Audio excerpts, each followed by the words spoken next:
and I hereby direct all government units makinig sana and government agencies to faithfully implement this law and simplify the process. Yan sa lahat ng sa gobyerno under my control and supervision. Huwag ko kayong magkamali. I particularly call the attention of the agencies with the number of red tape-related reports from the public. Make your services truly customer-friendly. Our people deserve efficient, effective, and responsive government services. They deserve nothing less. Kayo lang ayaw. Gusto ng tao, kayong yung binabayaran, make your living from the pockets of the people, and you have a lousy and corrupt bureaucracy. I have friends and political supporters whom I appointed to public office and then dismissed or forced to resign. I need not mention their names or recount the circumstances surrounding the removal or resignation. Media has more than amply reported that. I value, make no mistake about it, but it has its limits.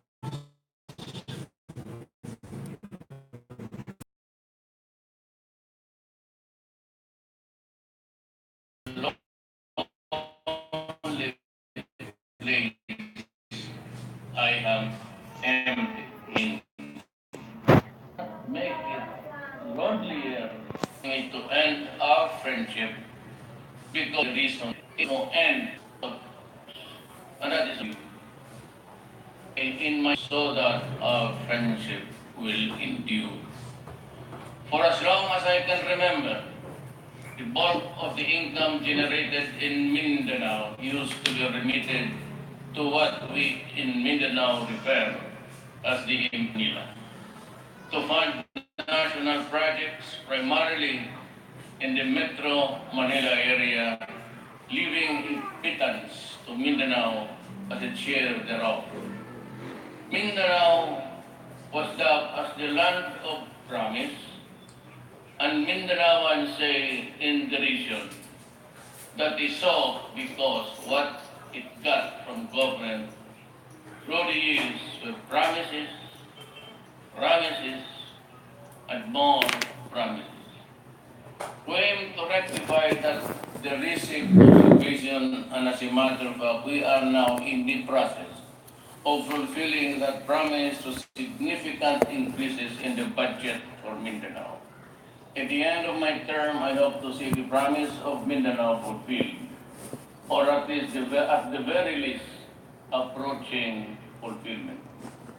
Be that as it may, Mindanao pauses at the crossroads of history. One road leads to harmony and peace, the other to war and human suffering. Despite all that has been said or against the Bangsamoro organic law by all sectoral groups, I make this solemn commitment that this administration will never deny our Muslim brothers and sisters legal tools to chart their own within the constitutional framework of our country. When the approved version is transmitted and received by my office, the law has been passed actually, and I intend to give me 48 hours to sign it and ratify the law.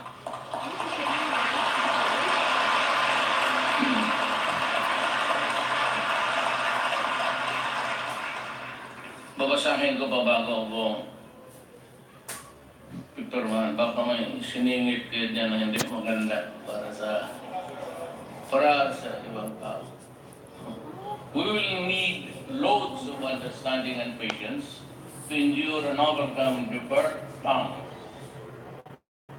or pain, meaning To me, war is not an option. We have been through the catastrophe in Marawi. We have seen the horror, the devastation, and the human toll, and the displacement of both Christians and Muslims alike. I have made a pledge that ISIS terrorists or groups or its allies will never gain foothold in our country. Yet, when what remained of the decimated Mahoti ISIS group in Marawi finally saw the error of their ways and expressed their desire to be reintegrated into society, we welcome them with open arms and embark on a genuine efforts to embrace a peaceful, productive life for them. We owe it to our fallen soldiers and police officers in Marawi and elsewhere to put an end to the bloodshed and seek the path of true peace, a peace that will last beyond this lifetime and whose dividends our children will reap. On international relations, we have continued to assert and pursue an independent foreign policy. Our long-term national development and national security goals come first. We shall continue to reach out to all nations regardless of their prevailing political conditions or proximity to or distance from our shores, so long as this nation wish us. Our stronger bonds with our ASEAN friends have made possible our trilateral border patrols with Indonesia and Malaysia, which has since then put out of business sea pirates, piracy, and other terrorists who use to infest our shared seas. This is a testament to the readiness of our country and our good neighbors to make regional peace and security our shared responsibility. We have successfully hosted the 50th ASEAN anniversary and the 35th ASEAN Summit, November 2017. We have shown the world that we are capable when we work together. The ASEAN events showcase not only the world-renowned Filipino hospitality and our capabilities, but also our artistic talent. I'd like to commend the National ASEAN Organizing Council, led by no less than my Executive Secretary, Salvador Millaguia. Our re-energized relations with China has also led to an unprecedented level of cooperation between our nations on the war against transitional crimes. Our shared intelligence led to the discovery and dismantling of the clandestine Shabu laboratories and the arrest of Chinese chemists with the Dragon organization called Wu Syndicate. Our improved relationship with China, however, does not mean that we will waver in our commitment to defend our interests in the West Philippine Sea. This is why we engage China through this bilateral and multilateral platform, such as the ASEAN-China and the Philippines-China bilateral consultation mechanism. Opening lines of communication and amicably managing differences have led to positive development that include renewed access of Filipino fishermen to the areas in dispute in the Philippines, West Philippine Sea.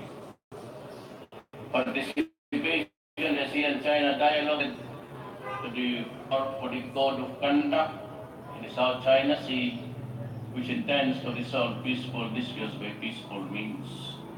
We admire our Filipino migrant workers for their selflessness during away from home to provide for their families. You epitomize the innate resilience of the nation. You have shown your willingness to toil and sacrifice day in and day out for the long-term good of your family, loved ones. You have also contributed greatly to the national economy, even as you help in small and big ways to the economies of your international partners. This is why we strongly condemn the deaths and abuses experienced by Filipino migrant workers at the hands of their foreign employers. I have said this before and I say it again. I am a worker of government, and it is my vow to make sure that your well-being remains our foremost foreign policy concern. It is for this reason that we are continuing to work with the host nations to ensure the welfare of our countrymen. I appeal to all host governments to help us as true and dependable partners in this endeavor. I've always believed that no matter how well-intentioned a leader is, no matter how well-conceived may be his mission, if he political will to do what needs to be done, they can only end up a failure and a hopeless dreamer. As a worker of government, I promise to do whatever it would take to give all Filipinos a comfortable life, fighting powerful interests and making sacrifices. My obligation is to promote and uphold the greatest good for the greatest number.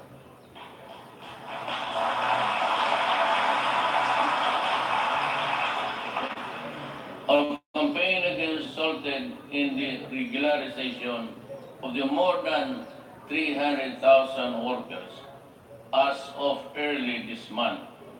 On May 1 of this year, I signed Executive Order 51, which sought to protect to security of tenure. With my lips, I understand that this does not satisfy all sectors. I share their sentiment. I truly do. Much as I would like to do the impossible, that power is not vested upon me by the Constitution, and neither will I make both ends meet, even if I violate the laws to achieve that purpose.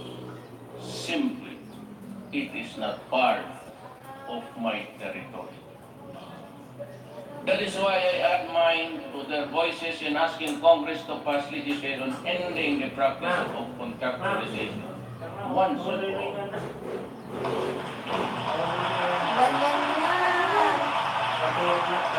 All farmers, especially our coconut farmers, form a significant part of the basic sectors of society. It is from the toil of their hands that we put food on the table. It is my hope that we finally see this through. I urge you, Congress, to convene a bilateral conference committee and pass at the soonest possible time the bill establishing the Coconut Farmers Trust Fund. That you will do it. My administration remains firm in its resolve to ensure that the country's telecommunication services are reliable, inexpensive, and secure. The draft terms of reference for the entry of a new major industry player is at hand. The terms should be fair, reasonable, and comprehensive. It will be inclusive, so it will be open to all interested private parties, both foreign and local. The only the choice must possible services at reasonably accessible However, our efforts to usher in a new major player shall render futile if we do not improve its odds of success in a long been dominated by a well-entrenched duopoly. We shall therefore lower interconnection rates in the state players, not only in the cost to the customers, as it will also lower the cost of incoming players to access existing networks. A market environment that is more conducive to competition. This is a policy which is crucial to ensure that our solution to our telecommunication problems will be both meaningful and lasting. O, yung cellphone ko patay In the mo. last Ano 2 ba? years, Manakit experience pa has yung taught naan me mo. that lack of consultation or insufficiency of information can, at times, lead to rash judgments. Wala ka ganun. If and when I am unsure the most appropriate course of action to given the problem, it's a factual menu and the desired end, I never fail